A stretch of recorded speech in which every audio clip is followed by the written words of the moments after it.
कोलकाता के medical college में एक ट्रेनी डॉक्टर के साथ जो हैवानियत हुई है वो पूरे देश को शर्मसार करने वाली है। राज्य सरकार के मुख्यमंत्री ममता बनर्जी के लिए तो बेहद शर्मनाक घटना है। यह देश का दूसरा निर्भया कांड है।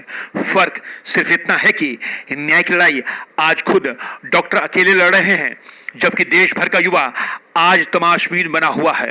बहुत ही ताज्जुब की बात यह है कि एक बच्ची के साथ इतनी बड़ी हैवानियत हुई है जिसे सुनकर सबके रोंगटे खड़े हो जाते हैं।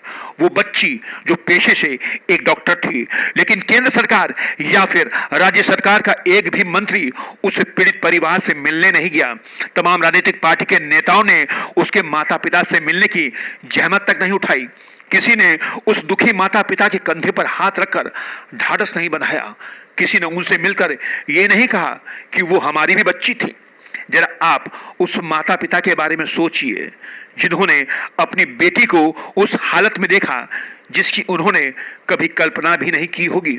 उस लड़की के बारे में सोचिए, जब उसके साथ हैवानियत हुई होगी तो वो कितना तड़पी होगी, मदद के लिए चीखी चिल्लाई होगी। लेकिन इससे शायद हमें कोई फर्क नहीं पड़ता है, क्योंकि वो ना तो हमारी बेटी थी और ना ही बहन। ममता दीदी, आप तो सरकार में हैं, तो सीबीआई जांच करवाने में इतनी देरी क्यों की? आप रविवार तक इंतजार क्यों करती रही और हाईकोर्ट ने एक ही झटके में जांच सीबीआई को सौंप दी?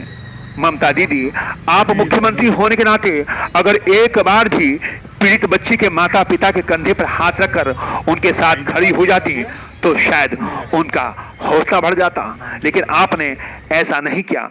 बल्कि ममता दीदी, आप तो खुद ही महिलाओं का झुंड लेकर अपने ही सरकार के खिलाफ सड़क पर मार्च करने निकल पड़ी। देश की प्रमुख विपक्षी पार्टी कांग्रेस ने तो अपना मुंह बंद कर रखा है।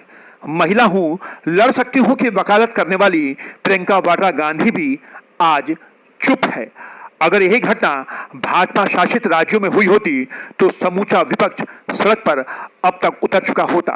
लेकिन उसकी भी एक वजह है, वो लड़की दलित की बेटी नहीं थी। अगर शायद वो दलित की बेटी होती तो केंद्र सरकार से लेकर तमाम राजनीतिक पार्टियां उस लड़की को न्याय दिलवाने के लिए अब तक कैंडल मार्च निकाल चुके होते। केंद्र सरकार की तरफ से मुआवजे की घोषणा की जा चुकी होती। स्मृति ईरानी, प्रियंका वाड्रा गांधी और तमाम महिलाएं पीड़ित बच्ची के माता पिता से गले लगकर रो रहे होते, लेकिन ऐसा हो नहीं पाया। धर्म की राजनीति ने देश को चौपट कर दिया, मानवता को खत्म कर दिया। आज देश का डॉक्टर खुद अपनी लड़ाई अकेले लड़ रहा है, सड़कों पर धरना प्रदर्शन कर रहा है, कैंडल मार्च निकाल रहा है, लेकिन हम चुप हैं। ध्यान रहे, ये वही डॉक्टर है जिन्हें हम मुसीबत के समय भगवान कहते हैं।